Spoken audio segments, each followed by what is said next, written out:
In the high-stakes world of combat sports, perception is often reality. But sometimes a single voice cuts through the noise, demanding a fact check. Live on air with the world listening. UFC President Dana White takes aim at one of the biggest names in boxing history. He doesn't throw a punch, he throws a challenge, directly questioning the carefully constructed billionaire image of Floyd Mayweather Jr. This isn't just a casual remark.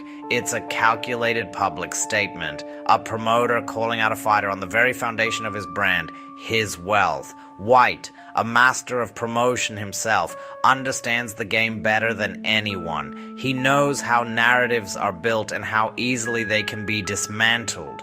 He argues that the entire richest ever boxer label is a masterpiece of marketing, not a reflection of audited financial reality.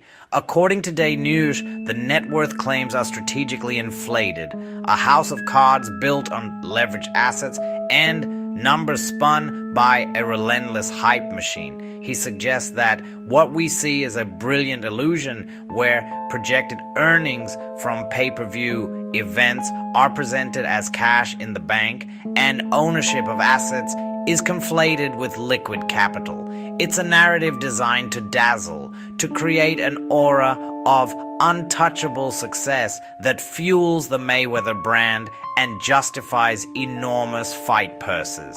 Dana is quick to frame his argument, not as an attack, but as a simple request for transparency. This isn't personal animosity, he claims. It's not hate, just receipts. He's shifting the burden of proof, asking for the kind of evidence any serious business person would demand. To build his case, I deconstructs the public image of Money Mayweather piece by piece. He cites the exorbitant appearance fees for club walkthroughs, the constant luxury flexes on social media, the hypercars, the private jets, the million-dollar watches. He points to the massive pay-per-view cuts from blockbuster fights. But then he poses the critical question, how much of that gross revenue actually translates to net liquid wealth after all expenses are paid, after taxes, after paying a massive entourage, after covering the astronomical costs of a lavish lifestyle? What remains? This is where the challenge becomes explicit. Dana asks for the real statements, the documents that tell the unvarnished truth. He wants to see the banking records, the official tax filings submitted to the IRS, the detailed list of holdings and investments. He dismisses the performative displays of wealth, arguing that stacks of cash in duffel bags are props for a camera, not proof of a billion-dollar net worth. He's demanding a look behind the curtain, a peek into the actual accounting, not the public relations. He bolsters his argument by referencing the work that financial journalists and wealth estimators do. He alludes to past media reports and the public records that are often used to build an estimate of celebrity wealth. These are the same sources that publications like Forbes rely on, and they paint a very different picture. Dana knows that these reports, while not perfect, are based on a more sober analysis of available data, tracking fight purses, known investments, real estate transactions, and reported tax liens. Then he draws a sharp line in the sand. He contrasts the wild, unverified numbers thrown around by a fighter's promotional team with the meticulously audited wealth lists published by reputable financial institutions. These lists, which place Floyd's net worth in the hundreds of millions, an incredible fortune by any measure, consistently rank him far below the coveted 10-figure status of a true billionaire. The discrepancy, Dana implies, is the gap between marketing and math. At its core, this is a clash of philosophies. Floyd's entire money brand, thrives on spectacle. It's about creating a larger-than-life persona that is aspirational, outrageous, and endlessly fascinating. The brand is the product as much as the boxing. Dana, on the other hand, represents a different kind of empire. While the UFC is certainly no stranger to spectacle, its valuation is built on hard assets, broadcast deals, and audited financials. He pushes for substance over flash, arguing that in the world of real business, verifiable numbers are the only currency that matters. For Dana, the logic is simple and unforgiving. The numbers must match the paperwork. A claim as significant as being a billionaire requires an equally significant level of proof beyond social media posts and promotional sound bites. So, what counts as legitimate proof in this high-profile audit? What would it take for Dana White to publicly concede the point and acknowledge Mayweather's billionaire status? The criteria are clear and rooted in standard financial practice. First, independent audits and filings, not internal documents, but reports prepared and verified by a credible third-party accounting firm. These would provide an objective snapshot of assets, liabilities, and overall net worth, free from the influence of a promotional agenda. Second, proof of verified ownership and recurring cash flow. This means showing title deeds for real estate, brokerage statements for stock portfolios, and evidence of income from businesses that isn't tied to stepping in the ring. It's about demonstrating a diversified, stable financial base that generates wealth passively. This is the ultimate distinction. True wealth isn't defined by one-off fight bags, no matter how massive, or by staged piles of money for a camera. It's about sustainable, verifiable assets that exist long after the roar of the crowd has faded. The bottom line is this: Dana White has publicly claimed the billionaire talk is cap, a promotional strategy rather than a financial reality. The ball is now in Floyd's court. His team can easily end the debate by doing what every major corporation does: publishing verifiable financial documents. Until that day comes, the argument remains. In a world saturated with hype, Day News Challenge is a reminder to trust the evidence, not the headlines. The brand says billionaire. The paperwork decides let's separate the show from the spreadsheet. A fight purse's income, not net worth.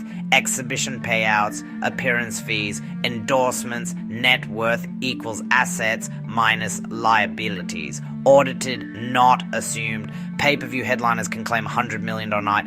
Promoter cuts, distributor fees, training costs, managers, taxes, revenue splits. The headline shrinks. Gross is the billboard. Net is the bank balance. Club walkthrough. $250K sounds huge. One night not recurring. Travel, security, team, taxes. One-offs don't equal durable wealth. Endorsements pay. Clauses, clawbacks. Stock that vests over years. Paper equity isn't cash until there's a sale. A dividend. A verified market value. Exhibition checks spike the graph, then flatline. Real wealth is repeatable cash flow, not sporadic paydays. Luxury real estate looks rich. Mortgage to the hilt, leverage, not liquidity. Exotic cars depreciate.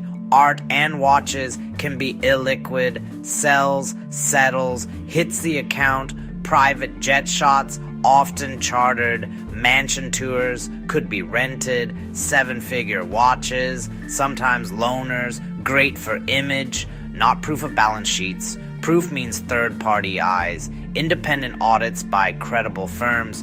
Brokerage statements showing settled positions. Title deeds without hidden liens. Bank statements with cleared cash. K1s, 1099s. Tax filings that reconcile with the story. If you claim the Comma Club, verify it. assets minus debts signed off by auditors, not captions. Not captions dressed as cash. Income performs, net worth endures. One is a moment, the other is measured independently, repeatedly, on paper. Pull up the paperwork. Here's the checklist that actually counts. Independent audits, Big Four reputable regional firms, signed reports, clean opinions, notes reviewed, not skipped, verified filings, Secretary of State records, SEC Edgar filings, UCC filings, names match, dates align, tax documents, filed returns, not drafts, K1s, W2s, 1099s, reconcile to bank deposits, proof of payment or confirmed extensions, lien searches, county records, UCC databases, property vehicles, equipment receivables, corporate ownership records, cap tables, operating agreements, share certificates, board minutes, beneficial ownership identified, recurring cash flow, contracts AR aging, ACH statements, dividend histories, month over month, quarter over quarter, valuation methods, DCF with stated assumptions, comps with source multiples, third-party appraisals, method disclosed, sensitivity tested, how perceived wealth gets inflated, loans, borrowed cash looks like buying power. It's a liability. Check loan agreements, covenants, interest rates, maturity dates, collateral, leases, cars, jets, real estate review, lease terms, residuals, obligations, margin, securities bought on margin boost portfolio size on paper. Verify margin balances, maintenance requirements, net equity after haircuts. Neutral myth checks. Myth, high income means high net worth. Fact, without retained earnings and assets that exceed debts, income doesn't equal equity. Myth, asset value equals asking price. Fact, value is what a willing buyer pays. Use comps, executed sales appraisal, subtract liens. Myth, paper gains are cash. Fact, until settled and withdrawn, it's unrealized. Volatility and lockups matter. Myth, lifestyle proves wealth. Fact, expenses can be financed. Verify ownership, not access. Myth, one big check changes everything. Fact, taxes, splits, and costs reduce proceeds net, not gross.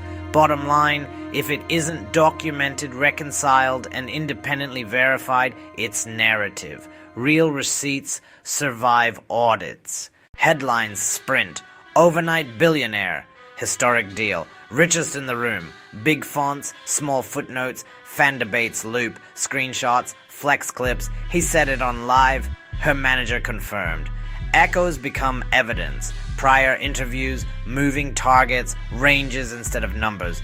North of ballpark. Paper, not cash. Claims soften under follow-ups. Now the sober side. Conservative wealth lists. Methodology first. Hype last. Liquid stakes marked to last rounds or public close. Private holdings discounted, debt subtracted, options and lockups haircut. Third-party docs cited, update, cadence disclosed. When source is thin, estimates flagged, no chest thumping, contrast matters. A headline sells a story. A list explains a number. One rewards clicks. One survives scrutiny. How to verify. Ask, how is this calculated? Equity percent, price per share, discounts, debt, cross-check, filings. ESEC, Edgar, Secretary of State, UCC county records. Look for independent audits, signed reports, clean opinions, trace cash, bank deposits, K1s, W2s, 1099s, demand dates, timestamps, beat anecdotes, verify ownership, not access, titles, not tags, red flags, rounded billions, no source links, lifestyle is proof. Leases masquerading as ownership. Undisclosed investors. NDA won't let me show docs. Ever rising estimates with no new filings. Net gross blur. Pre-tax numbers pitched as take-home. Margin loans and liens left out of the math. Viewer playbook. Save the claim, save the source. Reconcile later. Prefer receipts over reels. Documents over DMs. Separate brand heat from balance sheet. Balanced bottom line. Enjoy the spectacle. Trust the evidence.